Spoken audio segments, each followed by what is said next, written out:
कहता है मैं यार ये छुपा हुआ मजहब नहीं है, खुला हुआ इस्लाम है। तवज्जो चाहूं, बोलोगे तो बोल लो, बोल सकते हो तो रंग में आके बोल दो। तवज्जो चाहूं, अमा यार ये इस्लाम है, छुपा हुआ नहीं है, और ये इस्लाम है, किसी की बपौती मीरास नहीं है। अब अहले इल्म दुआ दे दें तो मैं एक हिस्सा तारीख का पेश कर दूं। ये इस्लाम है, ये मक्के वालों की विरासत नहीं है। बोलोगे तब मजा आ जाएगा। ये मुस्तफा का दीन है, सऊदिया के हुक्मरानों की प्रॉपर्टी नहीं है। और याद रखना मजहब एक, बोल दो जोर से तवज्जो चाहूं हजरत, मजहब एक, मुल्क अनेक, कानून एक, नबी एक, लैंग्वेज अनेक, किताब एक, लैंग्वेज अनेक, किताब एक, आशिक अनेक, महबूब एक। तवज्जो चाहूं, आशिक अनेक, महबूब एक। अरे यार काश ये गुफ्तगू कहीं और हुई हो। तवज्जो चाहूं, आशिक अनेक, महबूब एक, आशिक अनेक, महबूब एक, मुल्क अनेक, किताब एक, मुल्क अनेक, किताब एक। अब दिल लगाओ, कोई नहीं दावा कर सकता कि मैं मक्की हूं तो इस्लाम मेरा है। तवज्जो चाहूं, कोई मदनी नहीं कह सकता कि मैं मदनी हूं तो नबी सिर्फ मेरे हैं। बल्कि हिजरत की रात क्लियर हो गया, गार कहीं का हो, अबू बकर जैसा सफाई करने वाला होना चाहिए। नारे तकबीर, नारे तकबीर, नारे रिसालत, मसला के आला हजरत हुजूर गाजी मिल्लत, नारे तकबीर, नारे रिसालत। वाह वाह। अब बात आ गई है तो अहले इल्म, अहले इल्म, अहले इल्म, अहले इल्म अगर बोल सकते हो तो इस जुमले पर बोल लेंगे, वरना क़यामत के दिन फरिश्ते बुलवा लेंगे। हजरत गार हो, अबू बकर जैसा सफाई वाला हो, हाय हाय हाय हाय, अमा दिल हो, और इमाम अहमद रजा जैसा इश्क वाला है।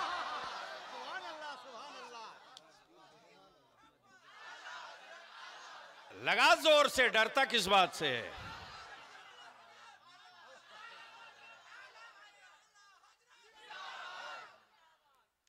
अच्छा, स्टेज वालों को मसल के आला हजरत से कोई दिक्कत तो नहीं है? नहीं।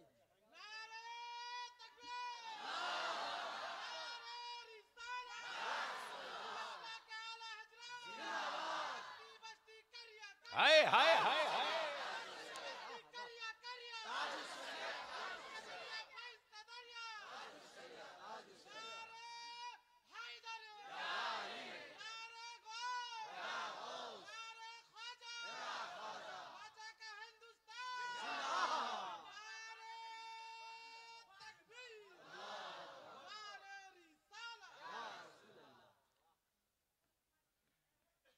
दारुल इफ्ता में किताबें बहुत हो, लेकिन मुफ्ती आजम जैसा मजबूत कलेजा ना हो। तवज्जो चाहूं, मुफ्ती अनेक, मुफ्ती आजम एक, अजहरी अनेक, ताजु शरिया एक, तवज्जो चाहो, अजहरी अनेक, ताजु शरिया एक।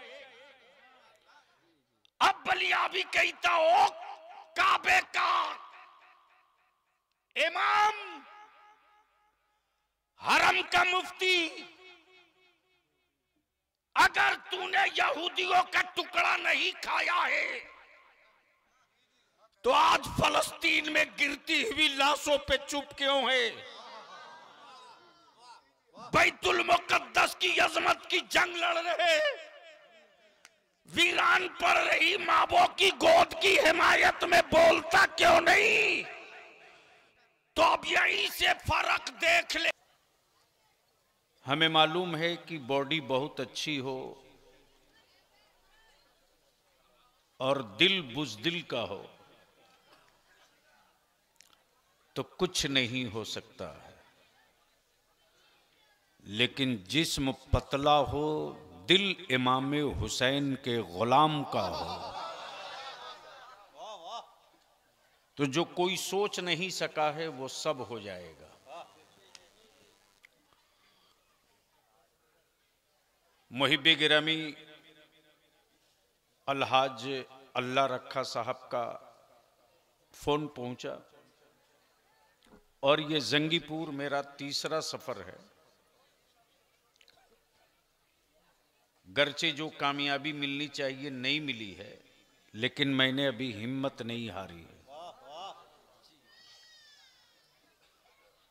इसलिए कि बलियावी जो मुर्शिदाबाद के जिला में बार बार नॉक कर रहा है वो अपने लिए नहीं,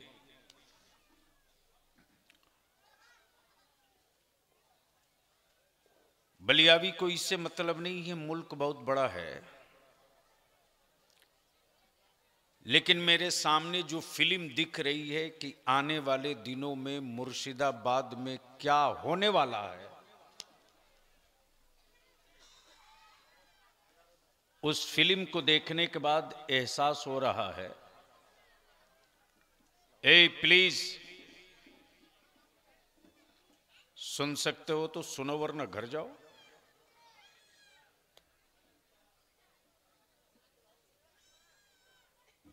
आने वाली तुम्हारी जनरेशन के साथ क्या होने जा रहा है वो तुम्हें नहीं दिखाई दे रहा, हमें दिखाई दे रहा।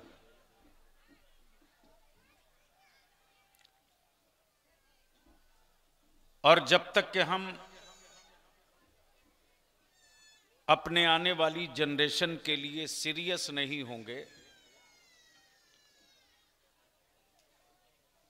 तो आप अंदाजा कर सकते हो कि इस वक्त पूरे भारत में मुसलमानों की क्या औकात है, क्या हैसियत है।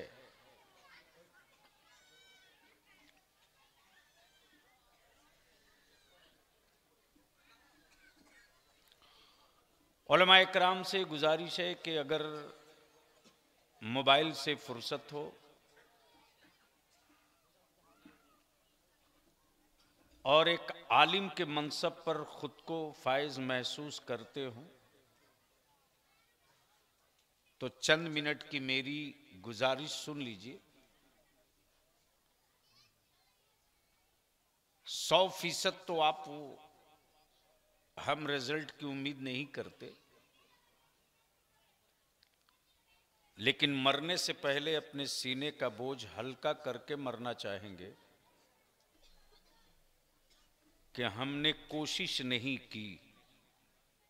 हमने कोशिश की, अब इलाके के उलमा ने, अवाम ने अगर सीरियसली कोई स्टेप नहीं लिया तो मैं क्या कर सकता हूं, मैंने कोशिश की। तो इसलिए आज बलियावी की थोड़ी देर की गुफ्तगू संजीदगी से सुन सकते हो तो आप सुन लो। अलहाज अल्लाह रखा साहब ने मुझसे कहा कि एक मीटिंग में जो चल रही है तहरीके बेदारी, इसके ताल्लुक से कुछ खास लोगों की करना चाहता हूं। वक्त न रहते हुए भी वक्त मैंने निकाला, रात को हाजिर हो गया। दिन में कुछ देर बैठा भी, करीब 50-41 आदमी के करीब आए, कुछ गुफ्तगू हुई, लेकिन काम बड़ा है, लड़ाई लंबी है। अगर आपके अंदर ज़मीर जिंदा हो,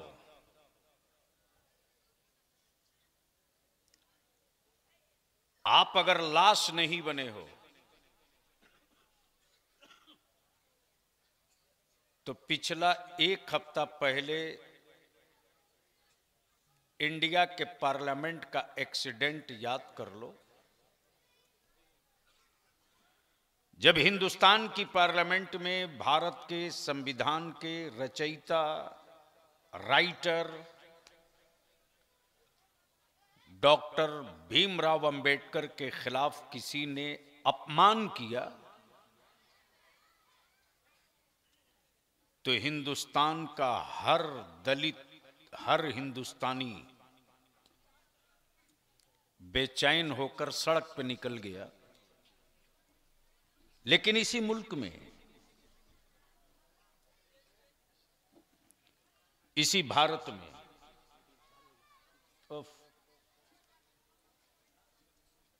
अरे आपको जो करना हो कर लो ना भाई, क्यों ऐसा कर रहे हो? अब भारी हल्का मत छोड़ो, तुम बैठ सकते हो तो बैठो। इसी भारत में, इसी कंट्री में हुकूमत के पाले हुए कुछ गुंडे मेरे नबी की रोज तौहीन करते हैं, लेकिन नबी से इश्क के दावे करने वाले चुप हैं।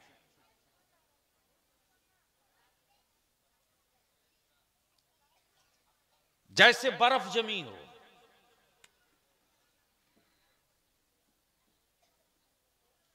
और याद रखना, ये ट्राई है। हम अपने उलमा से हाथ जोड़ के कहेंगे, ये ट्राई है। किसी मरीज का ऑपरेशन डायरेक्ट डॉक्टर नहीं करता है, पहले उसे बेहोशी का इंजेक्शन देता है। मौलाना नजीर साहब एनेस्थीसिया देता है। एनेस्थीसिया देने के बाद वो थोड़ी देर इंतजार करता है, दवा असर की कि नहीं की। पहले बॉडी में पीन चुभ होता है, जैसे ही पीन चुभाया और बॉडी में खेचन, ऐठन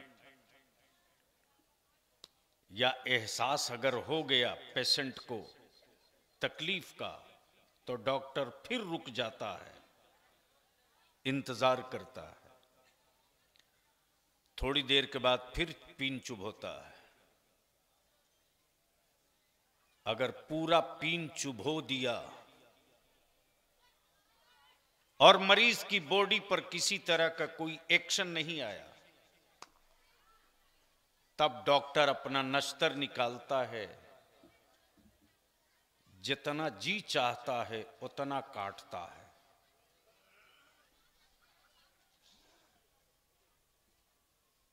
प्लीज बैठ जाइए, बैठ जाइए, रहम कर दीजिए। आज पूरे भारत में ट्राई लिया जा रहा है, मुसलमान अभी जिंदा है कि नहीं, मुसलमानों की जिंदगी में, वजूद में, बॉडी में ईमान अभी बचा है कि नहीं।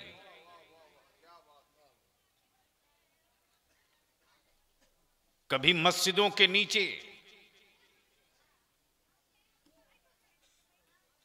मंदिर ढूंढकर तेरी जिंदगी का पता लगाया जा रहा तू जिंदा है कि नहीं।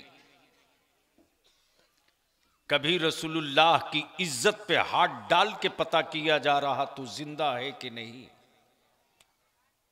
लेकिन अफसोस,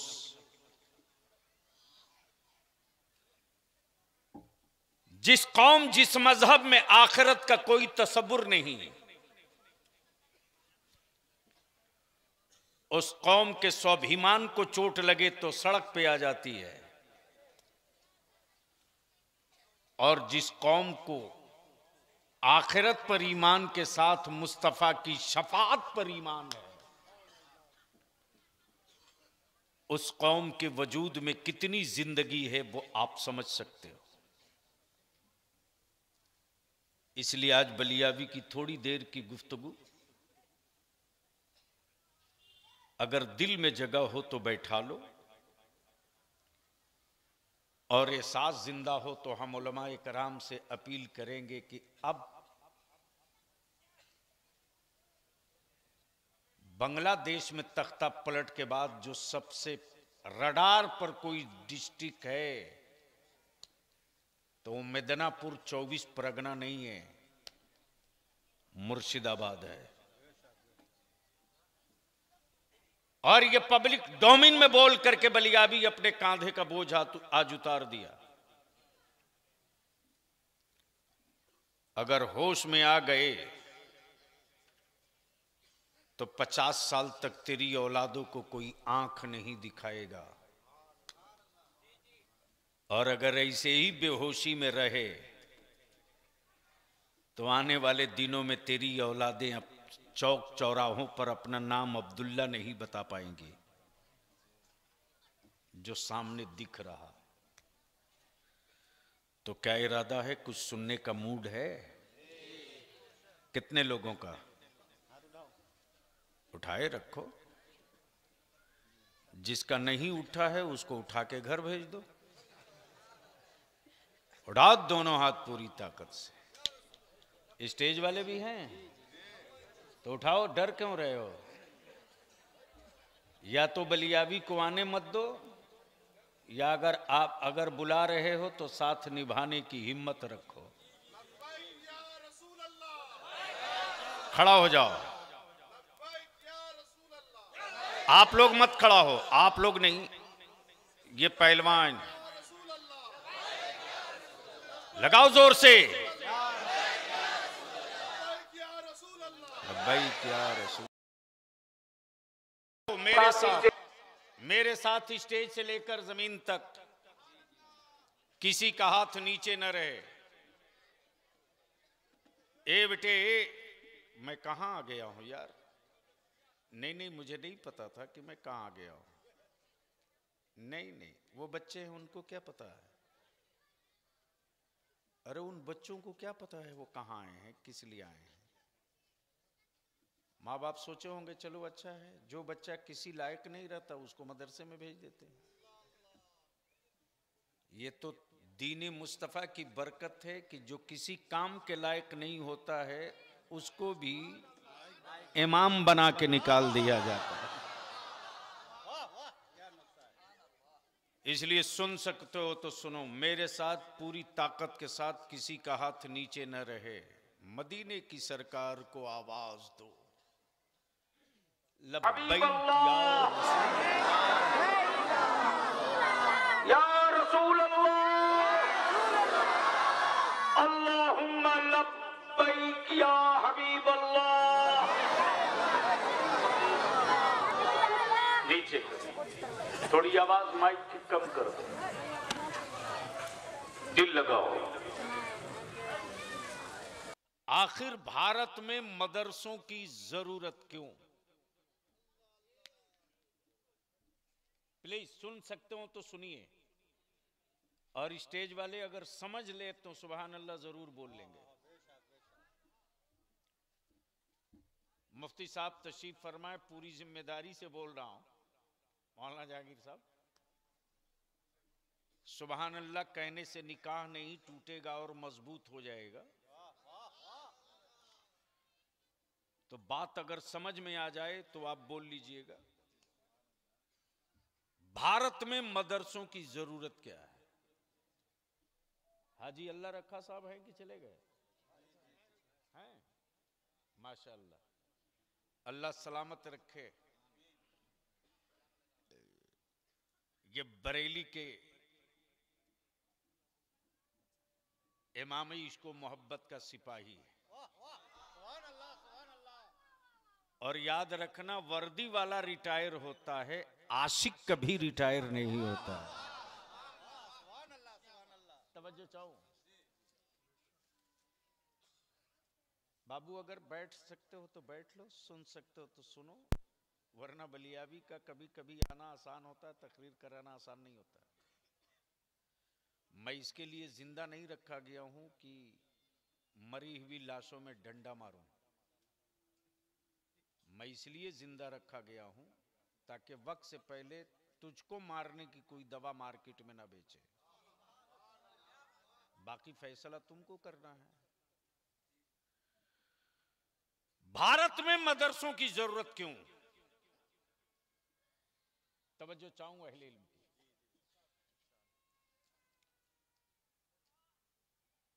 इंडिया में बीमारियां बहुत हैं, जरूरत थी मेडिकल कॉलेज की, मदरसा क्यों?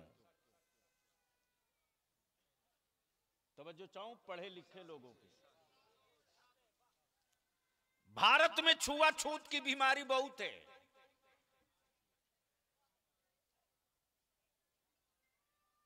और उसके बावजूद नारा लगे कि बटोगे तो कटोगे। और बलियाबी की बातें बड़ी कड़वी लगती है, लगा करे। कोढ़ी के थूक के डर से ईमान वाला शहर नहीं छोड़ता है।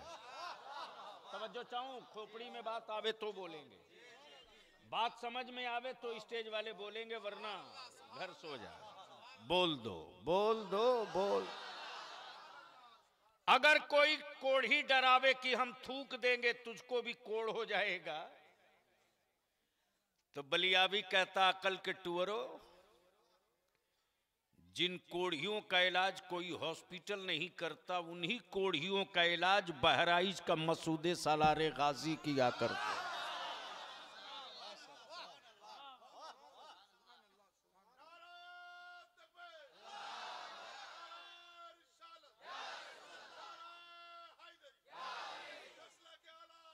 हाय हाय हाय, बीमारी है भारत में छुआछूत की।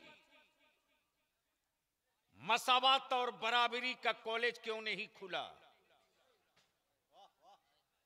अगर बात मेरी समझ में आवे तो स्टेज वाले बोल दिया करें। नहीं, धक्का ना देना पड़े, समझ में आवे तो बोलिएगा। मैं समझ रहा हूं लैंग्वेज प्रॉब्लम है, या तो मुफ्ती अलीमुद्दीन साहब हमको बंगला सिखा दो। ये तो खुद उर्दू हैं, उर्दू नहीं जानते तो मुफ्ती कैसे होते?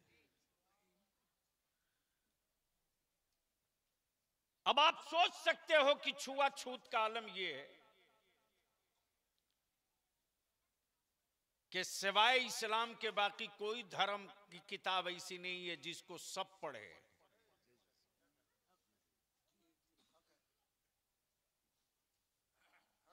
यह भी तारीख का हिस्सा है कि अगर किसी दलित ने रामायण गीता पढ़ लिया